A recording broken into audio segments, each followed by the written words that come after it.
In terms of intersectoral studies, in the sense that now that we have the electricity regulators in place, we have already had the Forward Markets Commission in place a long time back, we have the CCI coming up in a new avatar, very well empowered.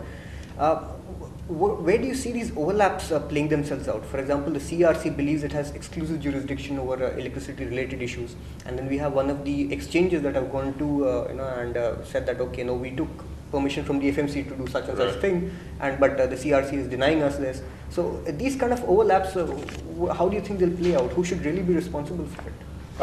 Clearly, there are certain principles that need to be applied, and these principles are first principles in the sense that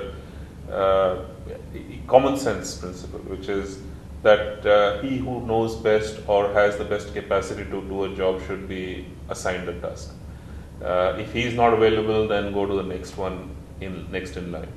If we follow that principle, then from a perspective of a combination of sector regulators and multi-sector regulators, in any sector there will be a set of issues where domain knowledge, domain expertise is the most important factor in arriving at the correct decision.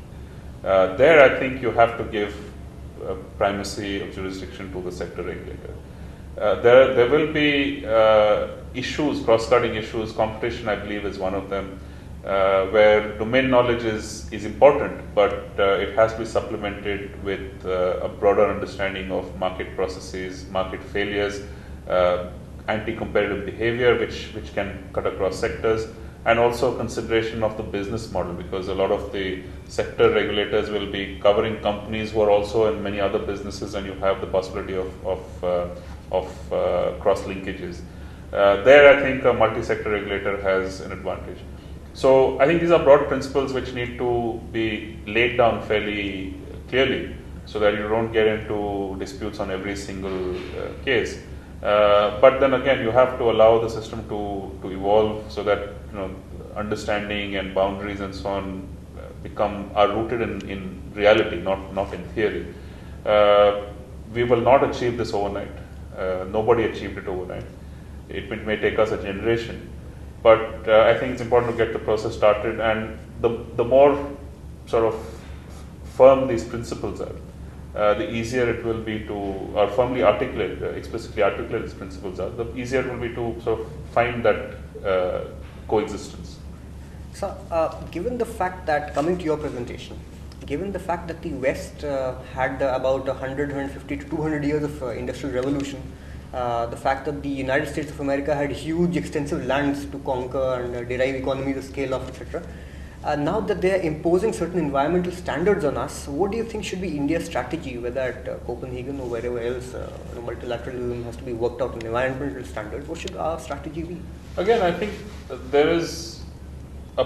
there are principles, there are issues of intertemporal parity, which is really the big debate or the crux of the debate, that should the people who have the greatest stake in the future be paying the largest price, or should the people who had the greatest responsibility in the past pay the largest price? It's, I think, very difficult to intellectually, resolve the conflict between these two arguments. But I think we have to impose a certain sense of practicality from our own perspective on this. And that practicality will dictate, in one sense, we as a country will probably suffer fairly severe consequences if the situation were to go out of control. So whatever anybody else does or doesn't do, we have to keep these consequences in mind. Does our own behavior affect those consequences? At this point, because we're fairly small, we probably don't have control over that. I think that to some extent that is shaping the perspective or the position. But over time, that is going to change. Our contribution to the problem is going to become more and more significant. So it's a balancing act. I mean, we cannot take the view that we did not contribute to it and we are still very marginal contributors, so we should not be, imposed. No, part of the solution should not be. I don't think that's the position, but that's an extreme position. I don't think that's our policy position. I think that the trade-off between rapid growth and greenhouse gas emissions, it's there, and we cannot, I think, be forced into a position which says, well, greenhouse gas emissions should dominate the agenda, and therefore push your, backpedal on your growth. That's also not a tenable proposition, because why should many generations of Indians be denied the benefits of rapid growth because there is a global problem? So I think our solution should keep in mind, one, that we have some interest in contributing to the solution, regardless of what anybody else does, because we will become a larger and larger part of the problem.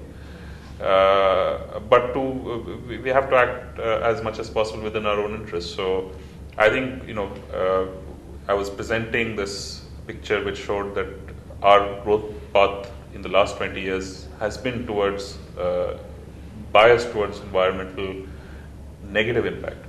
I think those are trends which we can certainly think about and start to rein in with appropriate domestic instruments, which will, I think, then fit into a larger climate change agenda as well.